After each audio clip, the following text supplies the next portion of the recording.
commencer par présenter notre organisation, Géomont. Ensuite, on va faire un survol rapide de qu'est-ce qu'un PIRSM.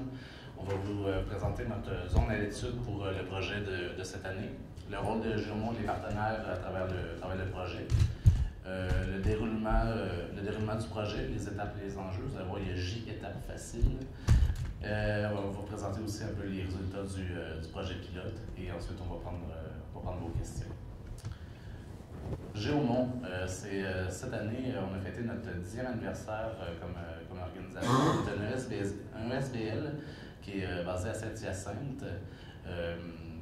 En fait, on se spécialise beaucoup sur le développement de la géomatique, promouvoir l'utilisation et la démocratisation des données en géomatique. Donc, on a fait beaucoup de partenariats d'achat de données avec nos membres et les partenaires. Soit l'acquisition des photos en l'an 2000 pour les MRC, les partenariats en 2006-2009 pour les orthophotos. On travaille aussi beaucoup avec le LIDAR. Notre mission, c'est vraiment d'aider les intervenants en géomatique qui ont un peu moins de budget ou un peu moins de ressources en géomatique à utiliser les outils. Donc, on est très orienté vers les logiciels open source et autres types de données de ce genre-là. Donc, dans le cas des plans d'intervention en sécurité routière, comme je vous disais tantôt, on avait fait le projet pilote en 2010-2011. Donc, la MRC de Roussillon nous a réapproché dernièrement pour travailler là-dessus. C'est un de nos objectifs. Je vais passer la parole à Mme Savoie pour sa présentation. Je te prête ça aussi. Merci. Voilà. Donc, bonjour. Qu'est-ce que c'est un PIRSM? En fait, c'est un programme d'aide du NPQ pour améliorer le réseau routier municipal. Ici, j'ai sorti la définition qui est disponible sur le site web. C'est bien documenté toutes les étapes du PIRSM que je vais vous parler aujourd'hui. Donc, ça sert à optimiser les investissements en sécurité routière par la réalisation d'un diagnostic. Donc, le but ultime, c'est bien sûr de réduire le nombre d'accidents sur le réseau routier municipal. C'est destiné aux MRC, aux agglomérations qui font œuvre de MRC et les agglomérations. Voilà, le produit, c'est un diagnostic de sécurité routière. Je vais aller un petit peu plus précisément dans les objectifs dans les prochaines diapositives. Donc, on a un problème de sécurité routière sur lequel on va poser un diagnostic qui va concerner trois grandes catégories: les usagers de la route, ça peut être les cyclistes, les piétons, les automobilistes bien sûr, mais aussi les autres utilisateurs comme le service de transport en commun, les transports adaptés ou le camionnage. Ensuite, on va regarder les infrastructures tant par rapport à leur configuration, leur géométrie, que de l'état des différentes infrastructures qui peuvent jouer par rapport à la sécurité routière. Et ensuite, les véhicules qui utilisent la route, ça peut faire appel aux différentes réglementations sur les véhicules ou encore à l'état de ces véhicules-là. Tout ça va nous emmener à faire un plan d'action et mettre en œuvre une solution. Pardon. Cette solution va être mise en œuvre, va mener à une intervention qui peut être chez 4 secteurs: l'aménagement, la sensibilisation, la réglementation ou encore des sanctions.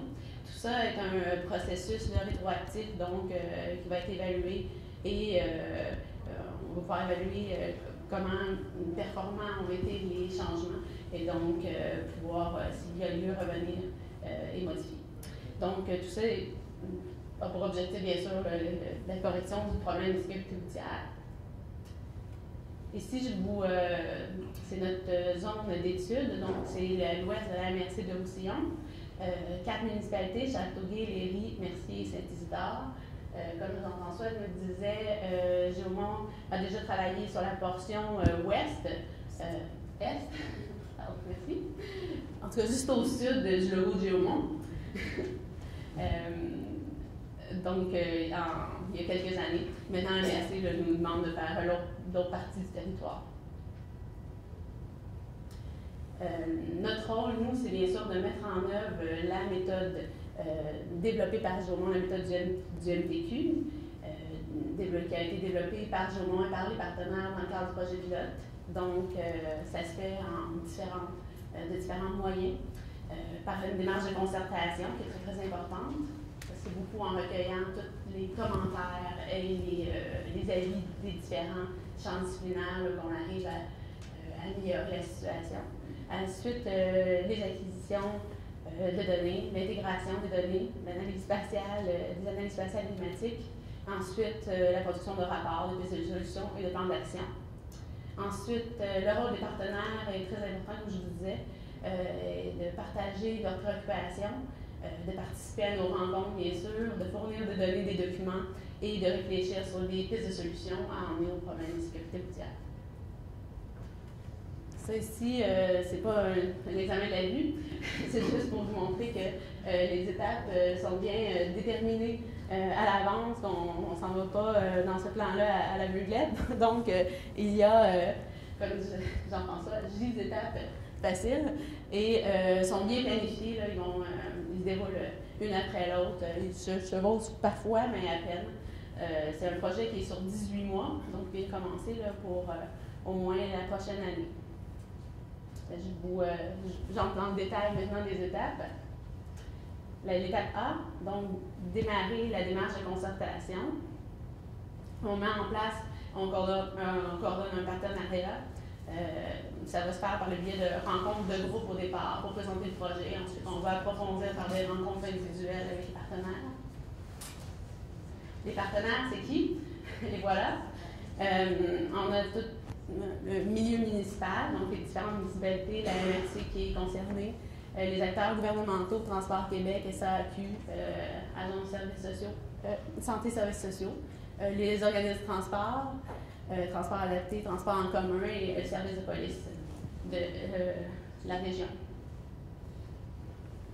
En B, on va acquérir des données de 3 types, statistiques, géomatiques et d'autres informations complémentaires qui nous viennent principalement des partenaires. Pour objet la localisation des accidents surtout. C'est comme la base de notre analyse, de savoir où sont situés les accidents sur le réseau routier. Ensuite, la géométrie du réseau routier, les données socio-économiques, l'occupation du territoire, des données de comptage routier et les limites de vitesse et les vitesses pratiquées. Tout ça, on met ça dans une base de données, bien évidemment, pour pouvoir les analyser. À l'étape C, on va intégrer toutes les données de réseau routier d'accident. Donc, il faut diviser, caractériser le réseau routier en unités qui sont homogènes, qui partagent les mêmes caractéristiques. Donc, on va pouvoir ensuite géolocaliser l'ensemble des accidents qui se sont produits sur le réseau. Parce qu'à l'heure actuelle, souvent, le dossier des accidents sont localisés, mais c'est parfois juste par le code postal ou un point approximatif. Donc, on doit vraiment retourner dans les rapports de police pour pouvoir bien cibler l'endroit où s'est posé l'accident, pour pouvoir identifier plus clairement les tronçons qui sont problématiques. Ça va nous emmener à une première phase d'analyse spatiale. Donc, on va pouvoir caractériser les segments de route et les intersections. C'est deux unités qu'on va traiter séparément, les intersections et les segments. Par rapport aux accidents qui sont produits, donc par rapport à la fréquence d'accidents et à la gravité des accidents. C'est sûr qu'un accident mortel va peser beaucoup plus dans la balance qu'un petit accrochage entre deux véhicules. Ça va nous permettre de prioriser des sites en fonction des accidents qui sont produits, bien sûr, et planifier les endroits où on va faire les relevés de comptage et les relevés de vitesse. Donc, subséquemment, ces informations-là qu'on va prendre à l'étape E vont être intégrées à nos analyses. Les relevés de terrain, ça s'en vient, on devrait faire ça vers la mi-mai. C'est sûr qu'on veut garder le plus de représentativité possible là, par rapport au déplacement scolaire. Donc, pendant la période d'été, on aurait peut-être une image biaisée là, de la réalité. Donc, on va faire des relevés de 3 heures sur 30 différents sites.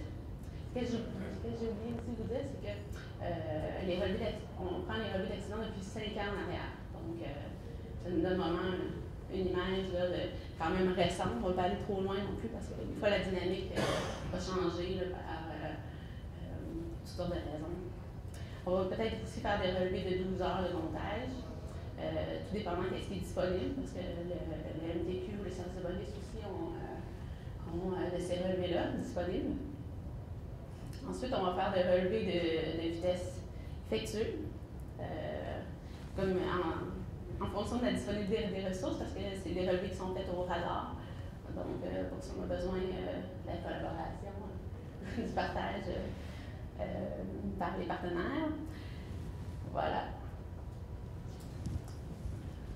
L'acquisition de ces données terrain-là vont nous permettre de faire une deuxième phase d'analyse spatiale. On va pouvoir affecter des DJMA, qui sont des... oui, c'est ça. Les débits journaliers moyens annuels estimés à chaque site. On va calculer le taux d'accident des sites et on va pouvoir les qualifier par rapport aux accidents dans leur classe.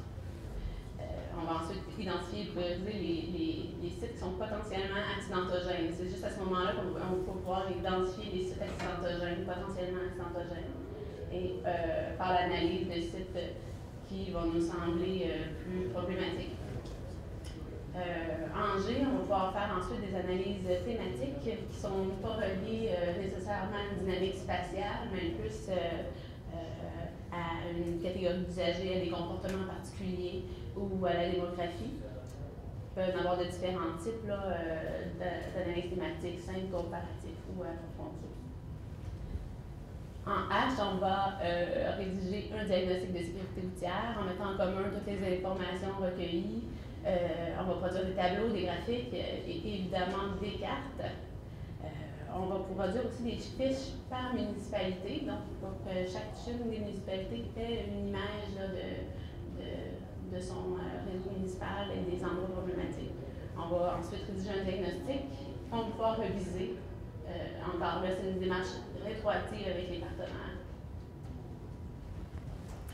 En I, il va falloir identifier des pistes de solutions aux problématiques qui ont été priorisées. Donc, ça va nous venir des partenaires, des intervenants du milieu. Et nous, notre rôle, ça va être de qualifier, de prioriser les interventions qui vont nous être suggérées par rapport aux problématiques. Finalement, on va rédiger un plan d'action qui va contenir un peu tout ce que je vous ai mentionné au préalable en fonction des pistes de solutions. Pour terminer, je vous montre certains éléments du projet pilote qui avait été réalisé. Donc, ici, ça c'est la zone d'étude qui avait plutôt 7 municipalités à ce moment-là, qui était donc la portion est de la MRC d'Océan. Ici, c'est l'identification des tronçons qui étaient potentiellement accidentogènes par rapport aux accidents qui s'étaient produits. Alors, on peut voir les tronçons identifiés et aussi la localisation des accidents. Pour chacun des tronçons, on a plusieurs statistiques, des tableaux statistiques qui montrent quel type d'accident on avait à faire dans ce tronçon-là en particulier. Donc, ça nous permet vraiment une analyse très spécifique pour chacun des endroits qui a été visé.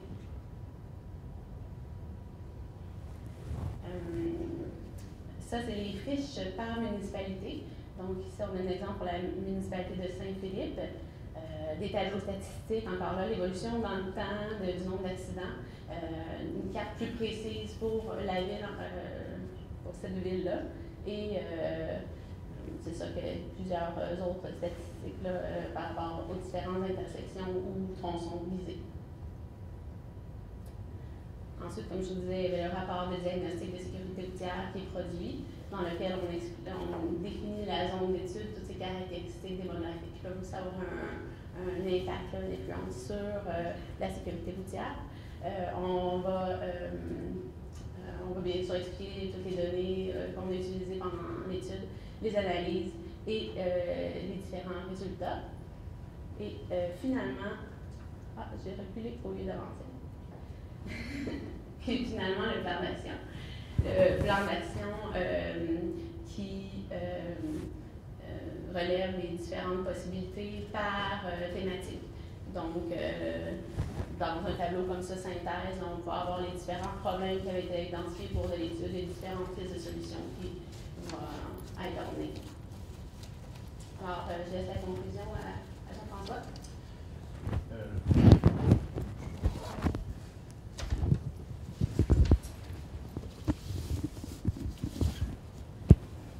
En termes de conclusion, en fait, on veut vous rappeler que c'est un plan qui est assez récent. Depuis, je crois que l'NTQ l'a annoncé à l'été 2013. Je sais qu'il y a certaines universités qui ont commencé, qui ont fait de la demande, certains ont accepté, d'autres ont été refusés. C'est un plan qui va être renouvelé, qui est renouvelé pour 2014. C'est un plan qui peut améliorer les bilans routiers sur les routes du réseau municipal. Donc, c'est intéressant à savoir que c'est un plan qui s'intéresse seulement au réseau municipal. Donc, on enlève tout le réseau le réseau québécois, le réseau des autoroutes. Donc, on s'intéresse vraiment au réseau des municipalités. Donc, on s'est rendu avec des questions. Puis nous autres, oui, c'est subventionné à 100% par le MTQ. Donc, si vous voulez en savoir plus, on est disponible pour répondre à vos questions maintenant et après.